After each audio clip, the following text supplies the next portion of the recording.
A paz do Senhor para os meus irmãos, a paz do Senhor para as minhas irmãs. Hoje eu estive indo com uns amigos meus, falar sobre a palavra de Deus. E a gente vê, que muitas das vezes a gente pode ir para ensinar, mas a gente acaba voltando aprendendo. A gente acaba aprendendo lá. E eu quero dizer que quero ser até sincero, contando algo para os irmãos, um desejo. Muitas das vezes a gente lê a palavra de Deus e a gente tem vontade de compartilhar com as demais pessoas aquilo que a gente aprende, aquilo que a gente lê, ou aquilo que o Senhor ele nos dá. E às vezes dá vontade de gravar até mais vídeos, mas para que vocês saibam, o propósito não é gravar o vídeo. O propósito é compartilhar com os irmãos. É que a gente possa ser realmente uma família, realmente unidos, e que a gente possa ter liberdade um com o outro com relação às coisas de Deus. Amém? E hoje naquele estudo foi citado por um irmão um texto, eu quero ler com vocês. Gênesis 2, 9. E o Senhor Deus fez brotar da terra toda espécie de árvores agradáveis à vista e boas para a comida. Agradáveis à vista e boas para a comida, bem como a árvore da vida no meio do jardim e também a árvore do conhecimento do bem e do mal. Onde que nasceu o pecado? Em comer da árvore do conhecimento do bem e do mal. Existia um limite. Não poderia se comer daquela árvore, certo? Era o que Deus ele tinha determinado para o homem. Aí eu fiquei pensando, o que realmente levou Adão e Eva a comerem da árvore do conhecimento do bem e do mal, sendo que na verdade todas as outras árvores, assim como essa, era agradável. Todas eram agradáveis e boas para a comida, como diz a palavra do Senhor. Se todas eram agradáveis, todas eram gostosas, boas de se comer, para que então querer a do conhecimento do bem e do mal? Por quê? Para quê? Aí eu entendo. Eu, quando estive pensando hoje nesse estudo sobre essa passagem, eu entendo, permita-me dizer, que aquilo que realmente causou o pecado foi o fato de que nós vemos em Gênesis 3, a serpente ficou falando.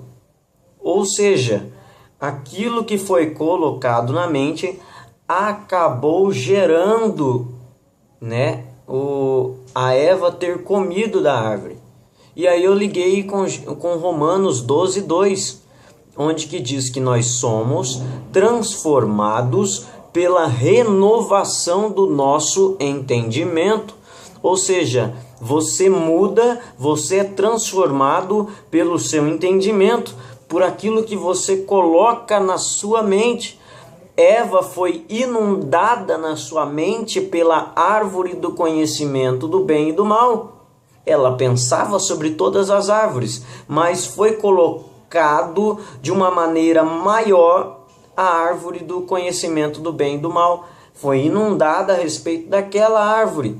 Então, o que nós colocamos em nossa mente, fatalmente vai fazer com que nós pratiquemos aquilo. É o que diz a própria palavra. Somos transformados pela renovação do nosso entendimento. E Romanos 1, 26, eu quero ler aqui com os irmãos. Romanos 1, 26. Olha o que diz. Olha que tremendo. Onde que um outro irmão citou esse texto e eu pude ligar também. Nesse entendimento de que aquilo que nós colocamos em nossa mente faz com que o pratiquemos. Claro, você pode barrar aquilo que você coloca na sua mente, pode barrar a prática daquilo, mas a probabilidade de você praticar aquilo que você coloca na sua mente é muito maior, porque se não existisse na sua mente aquela coisa ruim, aquele pecado, se ele não tivesse na sua mente, provavelmente você facilmente não o faria, certo? Romanos 1:26, que vem também para corroborar a respeito do que nós estamos falando, além de Romanos 12:2. Diz assim, Romanos 1, não o 26, e sim o 21. Pois tendo conhecido a Deus, não o glorificaram como Deus, nem lhe deram graças. Antes, olha aí, antes os seus raciocínios se tornaram fúteis, ou seja, a sua mente, ou em outra versão diz, seus pensamentos se tornaram fúteis, ou seja, foi preenchido a mente de baboseiras. O homem preencheu a sua mente daquilo que não precisava ser preenchida, né? E então seus corações se tornaram insensatos, se obscureceram, e seus corações insensatos se obscureceram. Ou seja, os seus corações que pensavam coisas que não precisavam ser pensadas se obscureceram. Meu Deus. Aí a gente para pensar. Por que é que talvez você não muda de vida? Porque você continua pensando nas mesmas coisas. Você não mudou o seu pensamento. Por que é que você continua pecando naquilo? Porque você não mudou o seu pensamento. Você continua assistindo aquilo que não deve ser assistido. Você continua olhando aquilo que não deve ser visto. Você continua ouvindo aquilo que não deve ser ouvido. É por isso. É por isso. E aí eu quero ler Filipenses 4:8. Que até outro irmão também citou, nos ajudando nesse entendimento que nós tivemos. 4:8. Quanto ao mais, irmãos, tudo que é verdadeiro, tudo que é honesto, tudo que é justo, tudo que é puro, tudo que é amável, tudo que é de boa fama, se há alguma verdade e se há algum louvor, fazer o quê? Nisso pensai. Nisso pensai. Nisso pensai. Meu Deus. Meu irmão, preencha sua mente com aquilo que é de Deus. Meu irmão, leia a Bíblia. Meu irmão, tire tempo para ler as coisas de Deus. E tire tempo para ouvir as coisas de Deus.